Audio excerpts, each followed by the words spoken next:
수제기, 정약용, 수제, 기야, 그지? 그럼 수제가 뭔지부터 하면 되겠네. 수제는 나를 지키는 집. 원래 제가 집이라는 뜻이야. 무슨 제 이렇게 하잖아. 그럼 무슨 집이야. 그럼 수호는 뭐 당연히 한자가 나오자잖아. 지킬 숫자고. 나를 지키는 집. 수호제를 쓴 기. 한문수필에 기라는 게 있잖아. 기. 또는 뭐 설. 보통 고전 수필은 두 개야. 설 아니면 기야. 설견설. 고려 말부터 조선 초에 있었던. 그 다음에 조선 중반기 이후로 들어가면서는 설보다는 기가 이제 많아져. 그래서 수제 기. 그 다음에 박지원이 썼던 상기, 코끼리, 상기 이렇게 되는 거야. 수호제라는 이름은 큰형님이 자기 집에 붙인 이름이다. 나는 처음에 이 이름을 듣고 이상하게 생각했다. 나와 굳게 맺어져 있어 서로 떨어질 수 없는 사물 가운데 나보다 더 절실한 것은 없다. 그러니 굳이 지키지 않아도 어디로 가겠는가? 이상한 이름이다. 뭐 여기 지문에 이 안 되는 건 없지? 나는 나니까 떨어질 수 없는 건데 뭘 나를 지키는 게 뭐야? 언제나 나와 같이 있는데 뭐 이런 거겠지.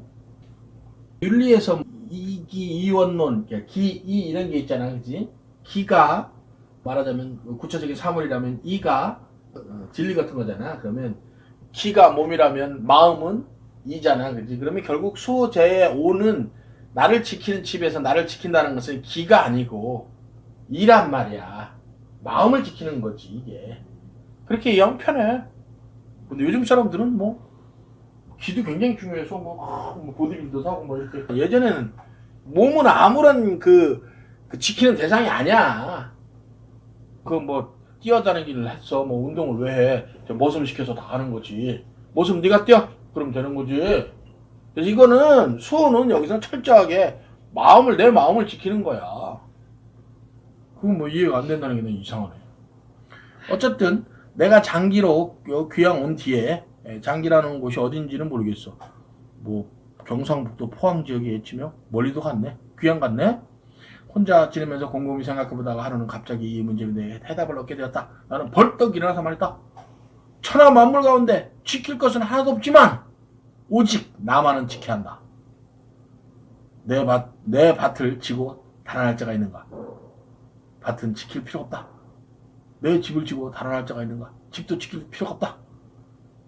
내 정원에 여러 가지 꽃나무나 과일나무들을 뽑아갈 자가 있는가? 그 뿌리는 땅속에 깊이 박혔다. 내 책을 훔쳐 없앨 자가 있는가?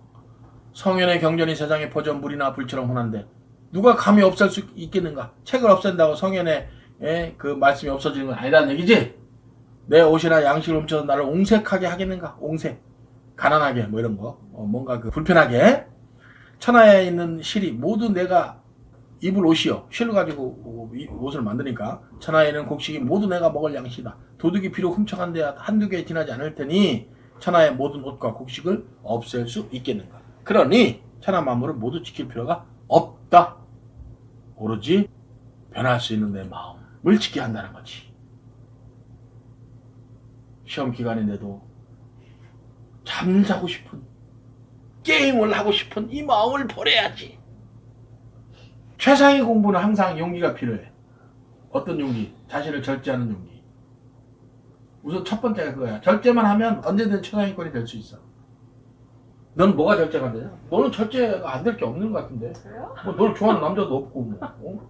그렇다고 해서 식탐이 많은 것도 아니고. 뭐 게임도 하지도 않고. 그렇다고 뭐 애들한테 인기도 없으니까 애들하고 맨날 놀러 다니지도. 드라마? 아 드라마. 차라리 드라마가 나아. 아니야? 드라마도 안 그래? 수호의 가장 중요한 것은 용기야. 절제의 용기. 그것만 있으면 돼. 근데 그게 잘 안 되지. 그런데 오직 나라는 것만은 잘 달아나서 드나드는데 일정한 법칙이 없다. 아주 친밀하게 붙어 있어서 서로 배반하지 못할 것 같다가도 잠시 살피지 않으면 어디든지 못 가는 곳이 없다. 이익으로 꿰면 떠나가고 위험과 재앙이 겁을 주어도 떠나간다. 더군다나 자본주의 사회에서는 이익으로 꿰는다. 이게 그 조선시대보다 훨씬 더 지금은. 그럼 A 회사에서 B 회사로 의뢰 같은 거 없잖아. 연봉 더 주면 바로 가잖아. 그럼 위험과 재앙에 겁을 주어도 떠나간다. 그렇지. 이번에 1등 못하면 드라마를 못 보게 해야 되겠군. 마음을 울리는 아름다운 음악 소리만 들어도 떠나가며 눈썹이 새까맣고 이가 하얀 미인의 요염한 모습만 보아도 떠나간다. 그거는 괜찮은 것 같은데? 아름다운 여성과 사랑을 나누는데 뭐 공부보다 더 중요하지 않을까? 한 번 가면 돌아올 줄을 몰라서 붙잡아 만류할 수가 없다. 그러니 천하에 나보다 더 잃어버리기 쉬운 것은 없다. 어찌 실과 끈으로 묶고 빗장과 자물쇠로 잠가서 나를 굳게 지키지 않겠는가? 이때 빗장과 자물쇠 이런 것들은 실과 끈 이런 것들은 아까 얘기했던 뭔가 용기야, 그치? 절제하는, 자신을 절제하려고 하는. 물론 지금 현대의 자신에 대한 절제와 조선시대의 정약용 시대의 절제 개념은 좀 다르겠지. 그러나 뭐 어쨌든 중요한 건 자기 절제로부터 출발하는 거니까 여기까지도 별거 없지.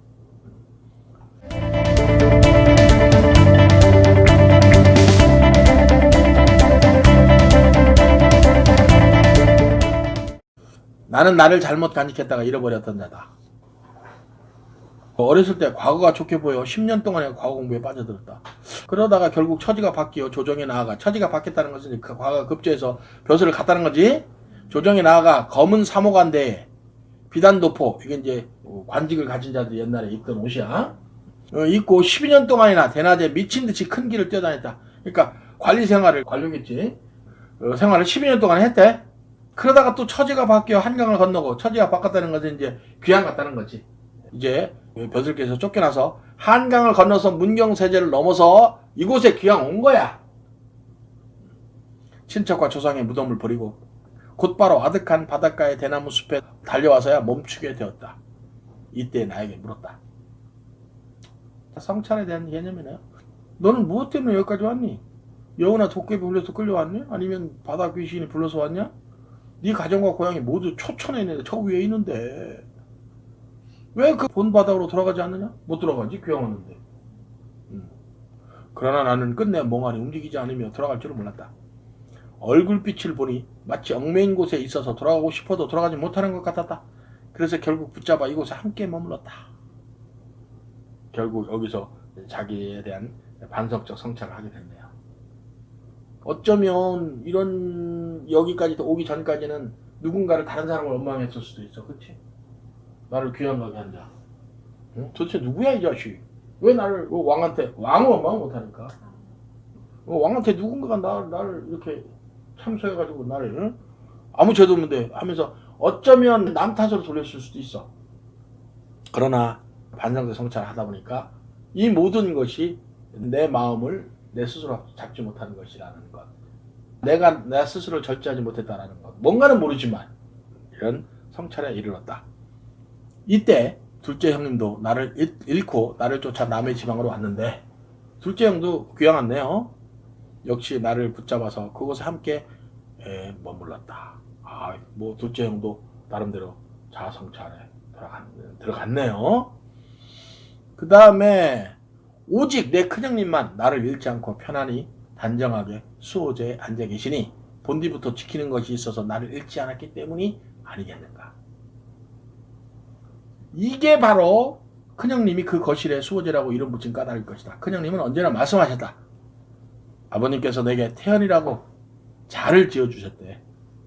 자라는 거는 이제 그 이름 말고 그 사람을 표현하거나 이런 데 자를 쓰기도 하는데, 또는 자의 의미는 너가 세상을 살아가면서 경계의 말을 삼아라 라고 주는 경우도 있어.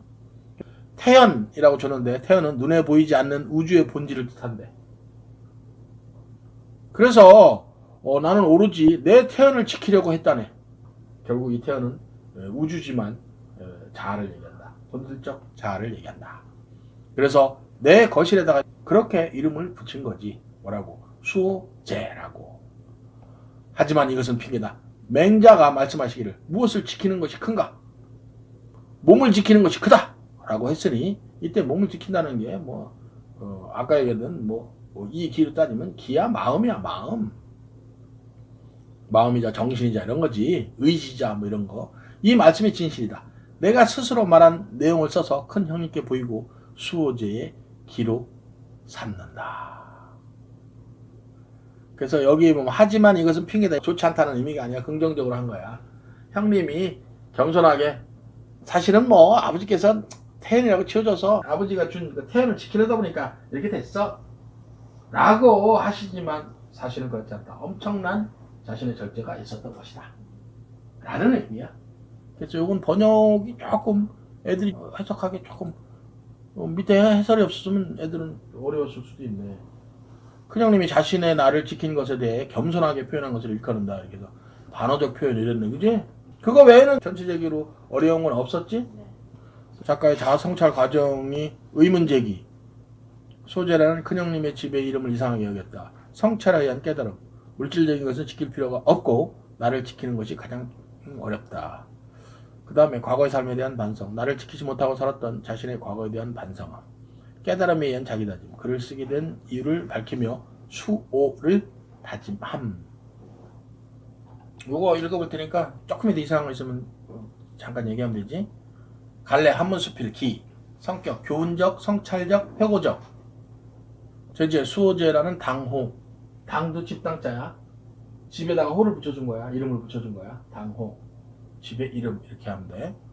주제 참된 나. 본래의 나를 지키는 일의 중요성. 특징 전통적인 한문 양식인 기의 형식을 취하고 있고 경험과 사색, 자문자답을 통해 사물의 의미를 밝히고 성찰의 과정을 보여주고 있고 의문에서 출발하여 깨달음을 얻어가는 과정을 통해 독자의 공감을 유도하고 있다. 질문. 쭉 볼 때 이상했던 거. 쭉. 이런 쪽은 큰 것보다는 사소한 게 더 안 들어올 수도 있어. 나의 두 가지 의미. 현실적인 자하고 본질적인 자가 있잖아. 자, 그러면 현실적인 자가 부정적일 때는 어때? 이걸 뭐라 그래? 자아 분열. 현실적인 자와 본질적인 자가 일치하면 그게 뭐야? 자아 성찰. 시로서는 대표적으로 자아 성찰의 시. 현실적인 자와 본질적인 자가 일치하는 누구?